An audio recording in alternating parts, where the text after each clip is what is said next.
বিরুলিয়া তুরাগ নদীর তীরবর্তী ছোট্ট একটি গ্রামের নাম।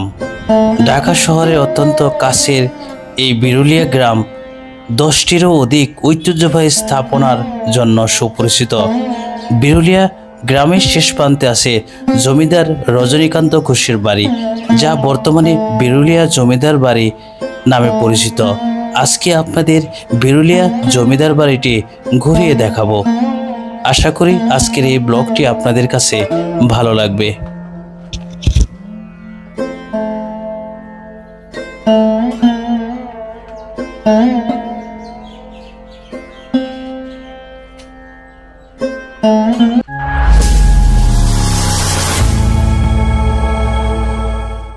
গাইস, আমি এখন রয়েছি সাভার সিএমবি, আর আমি বিরুলিয়া জমিদার বাড়ি যাব। এখান থেকে লেগুনা রয়েছে, সেই লেগুনা করে আজকে যাব বিরুলিয়া জমিদার বাড়ি। সঙ্গেই থাকবেন, কিভাবে যাচ্ছি সব কিছুই আজকের এই ব্লগে দেখানোর চেষ্টা করব।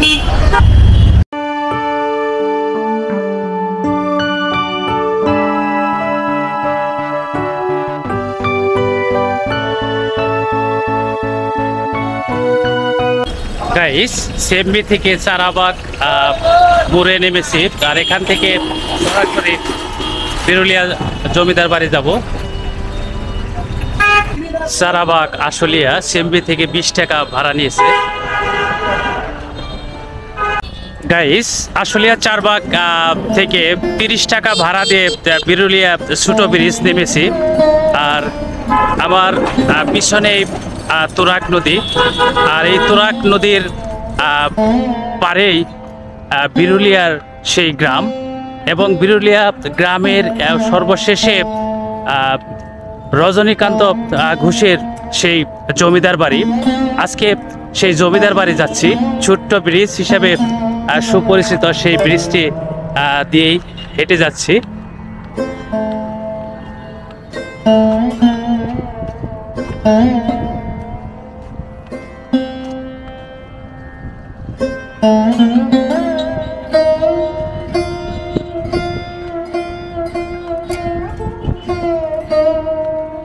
গাইস, সারা বাংলাদেশে যে জমিদার বাড়ি রয়েছে স্থাপনা, তার চেয়ে 10-এর অধিক স্থাপনা রয়েছে এই বিরুলিয়া জমিদার বাড়িতে। আজকে সেই ছোট ব্রিজ দিয়ে, তুরাগ নদীর উপরে ছোট ব্রিজ, সেই ব্রিজ দিয়ে পার হয়ে যাচ্ছি।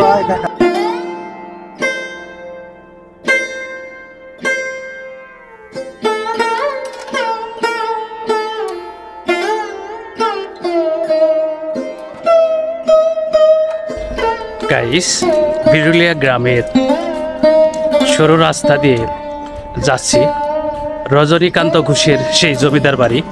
একদম শেষ মাথায় বিরুলিয়া জমিদার বাড়ি, আর প্রচণ্ড তাপমাত্রার কারণে বারবার ঘেমে যাচ্ছি, শরীর ক্লান্ত হয়ে আসছে, তবুও চেষ্টা করে যাচ্ছি বিরুলিয়া জমিদার বাড়িটি আজকে আপনাদের ঘুরিয়ে দেখাবো। বিরুলিয়া গ্রামের ভিতর দিয়ে সরু রাস্তা ধরে হাঁটতে হাঁটতে একদম শেষ মাথায় চলে এসেছি রজনীকান্ত ঘোষের সেই চিঠিবিজড়িত বিরুলিয়া জমিদার বাড়ি।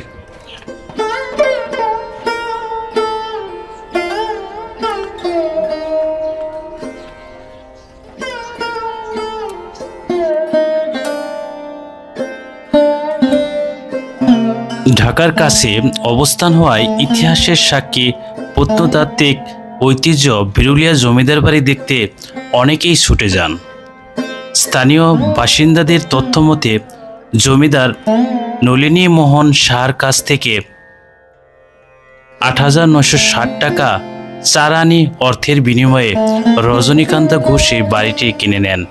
অতীতে বিভিন্ন স্থানে রজনীকান্ত ঘোষের সম্পত্তি থাকলেও বর্তমানে শুধুমাত্র বিরুলিয়া জমিদার বাড়িটি বেদখলের হাত থেকে অবশিষ্ট আছে।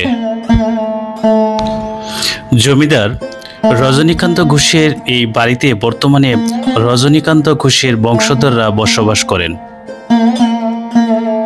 জমিদার বাড়ির সদরঘর, বিশ্রামঘর, বিচারঘর, পেয়ারাদাঘর এবং ঘোড়াসারু ঘরগুলো বিভিন্ন কাজে ব্যবহৃত হচ্ছে। বাইরে থেকে বোঝা না গেলেও গ্রামে ঢুকতেই চোখে পড়ে জমিদার রজনীকান্তের জমিদার বাড়ি। লালচে ধূসর বাড়ির বিভিন্ন জায়গায় খসে পড়ছে পলেস্তাররা, বের হয়ে এসেছে ইট সুরকি। প্রায় 100 বছর বয়সী বাড়িটি কালের সাক্ষী হয়ে এখনো দাঁড়িয়ে আছে জীর্ণশীর্ণ অবয়ব নিয়ে। জমিদার বাড়ি সংলগ্ন ভবন ছিল 14-15টি, কালের পরিক্রমায় এখন টিকে আছে 7-8টি, তবে সবগুলোই দৃষ্টিনন্দন। প্রাচীন নানা ধরনের স্থাপনার সমৃদ্ধ বিরুলিয়া গ্রাম এখনও মনোমুগ্ধকর সৌন্দর্য আভিজাত্য বহন করে চলছে। পুরান ঢাকা ও নারায়ণগঞ্জ সহ দেশের বিভিন্ন জায়গায় তার আরও কয়েকটি বাড়ি ছিল, যা 1964 সালে দাঙ্গার সময় অন্যের দখল হয়ে যায়। এরপর থেকে বিরুলিয়া এই বাড়িটি ছাড়া জমিদার রজনীকান্তের আর কোনো সম্পত্তি অবশিষ্ট নেই। রজনীকান্ত ছিলেন বিরুলিয়ার বিখ্যাত জমিদার। প্রতি বৈশাখ ও দুর্গাপূজায় দশমী মেলা বসাতেন নিজ বাড়ির আঙিনায়। তার বংশধররা এখনও বেঁচে আছে। এখনও শতবর্ষী বটবৃক্ষের ছায়ের প্রতি পহেলা বৈশাখে বসে মেলা। দূর দূরান্ত থেকে নানা শ্রেণীর পেশার মানুষ ছুটে আসেন ঐতিহ্যবাহী মেলাটি ঘুরে দেখতে। বর্তমানে সংস্কারের অভাবে ভবনগুলোতে শ্যাওলা ধরেছে, বট গাছসহ বিভিন্ন ঝোপঝাড়ের সৃষ্টি হয়েছে। স্থানীয় লোকজন নিজের প্রয়োজনের মতো ব্যবহার ও বসবাস করে বলে নষ্ট হয়ে যাচ্ছে প্রাচীন ঐতিহ্যবাহী জমিদার বাড়িটি। বাড়িটির সংরক্ষণে সরকারের এগিয়ে আসা সময়ের দাবি।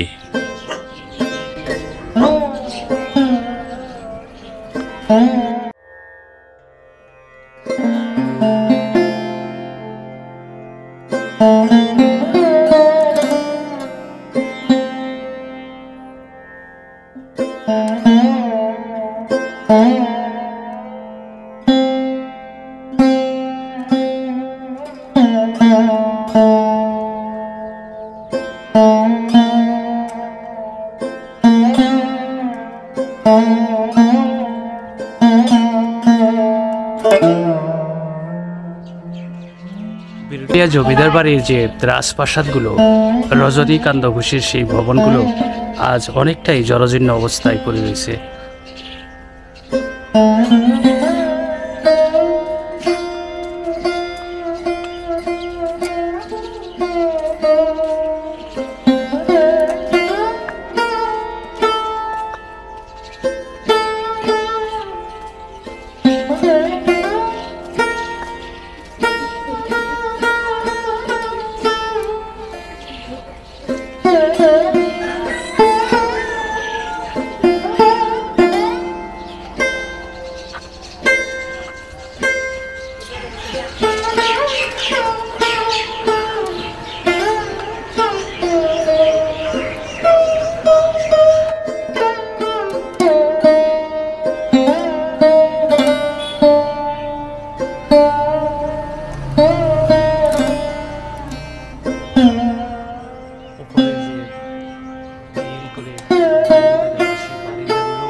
এবারে সেই আলপনা এখনো কতটা সুন্দর লাগছে দেখতে পাচ্ছেন।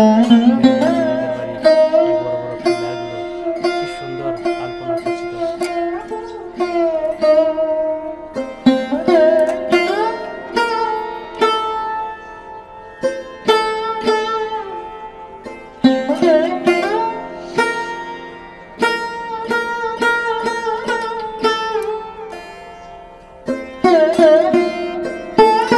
দরজার কাছে কাঠ দিয়ে যে আলপনাগুলো এঁকেছিল সেই আলপনাগুলো দেখতেই পারছেন যে কতটা দৃষ্টিনন্দন করে এই আলপনাগুলো এঁকেছিল ডিজাইনার সুতার, কতটা নিপুণ হাতে কতটা সুন্দর করে সেই আলপনাগুলো আজও জ্বলজ্বল করছে। সেই দরজা এখনো রয়েছে সেভাবে।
বিরুলিয়া গ্রামে সেই পুরনো স্থাপত্য শৈলী প্রায় 10টা আর উপরে রয়েছে। আরেকটি ভবনের কাছে আমরা চলে এসেছি। জমিদার বাড়ির আশেপাশে আরও কয়েকটি ভবন, সেখানে একসময় বসতি ছিল আদি ঢাকেশ্বরী বস্তলের কর্ণধারের পিতৃপুরুষদের। ভবনগুলোতে বসবাস করতেন তারকচন্দ্র সাহা, গোপীবাবু, নিতাইবাবু, রজনী ঘোষ প্রমুখ ব্যবসায়ী। বংশী, ধলেশ্বরী, তোরাক নদীর পথে তারা ব্যবসা বাণিজ্য করতেন। তারা এখানে বসে নিলামে কিনতেন আর পরিচালনা করতেন জমিদারির।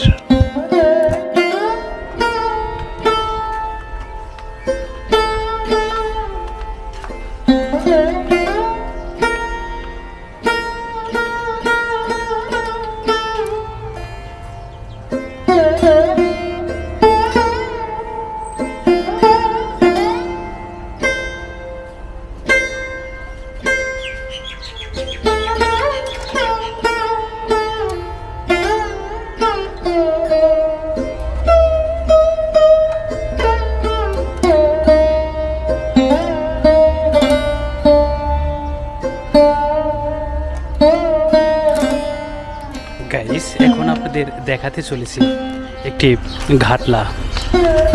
সেই ঘাটলাটি এখনো জমিদারদের তৈরি করা, সেই ঘাটলাটি তুরাগ নদীর পাড়ে সুন্দর একটি ঘাটলা।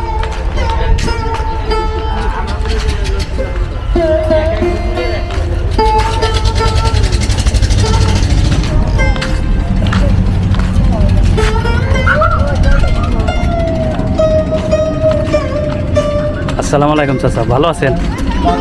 এটা তো জমিদারদের ঘাটলা তৈরি করছিল না? হ্যাঁ হ্যাঁ, জমিদার। ও, তো এই বিরুলিয়া আপনার এই যে রাজপ্রাসাদ তো আর 10টার উপরে হবে, তাই না? হ্যাঁ, বিশাল পরিসরে। এখানে জমিদার কি আসছিল বলতে পারবেন না? কেউ কইতে পারে না। রজনীকান্ত ঘোষ। গাইস, সুন্দর একটি তুরাগ নদীর পাড়ের এই সুন্দর ঘাটলাটি আসলে এক কথায় অসাধারণ, কারণ জমিদাররাই তৈরি করেছিল এই সৌন্দর্য এই ঘাটলাটি।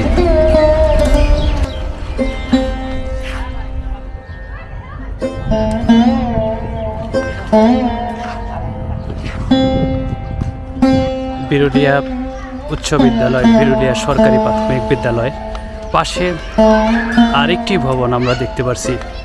পুরো এলাকা জুড়েই, পুরো বিরুলিয়া গ্রাম জুড়েই এই রাজপ্রাসাদগুলো আজও কালের সাক্ষী হয়ে দাঁড়িয়ে রয়েছে। কিন্তু প্রতিটি ভবনে এখন বসবাস করছে, যে কারণে এগুলোর ভিতরে আসলে প্রবেশ করা যায় না।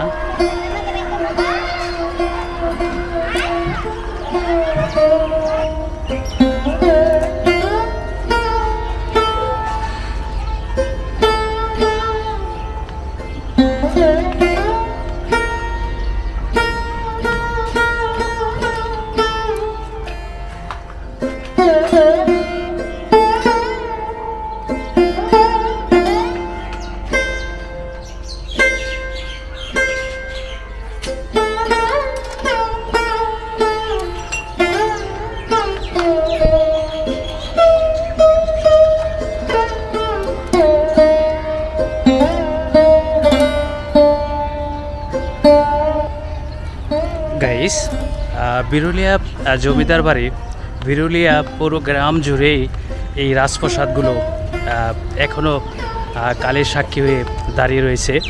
তো আজকের মতে বিরুলিয়া জমিদার বাড়ি যা আমি দেখেছি ঠিক আপনাদের তাই দেখানোর চেষ্টা করেছি। আশা করি বিরুলিয়া জমিদার বাড়ি এই ব্লগটি আপনাদের কাছে ভালো লেগেছে। যদি এই ব্লগটি আপনাদের কাছে ভালো লাগে তবে অবশ্যই চ্যানেলটি সাবস্ক্রাইব করে সবসময় সাথে থাকবেন, কারণ আপনাদের সহযোগিতা নিয়েই ইউটিউবে এগিয়ে যেতে চাই, নতুন নতুন জায়গা আপনাদের দেখাতে চাই। আশা করি আমাকে সাপোর্ট করবেন।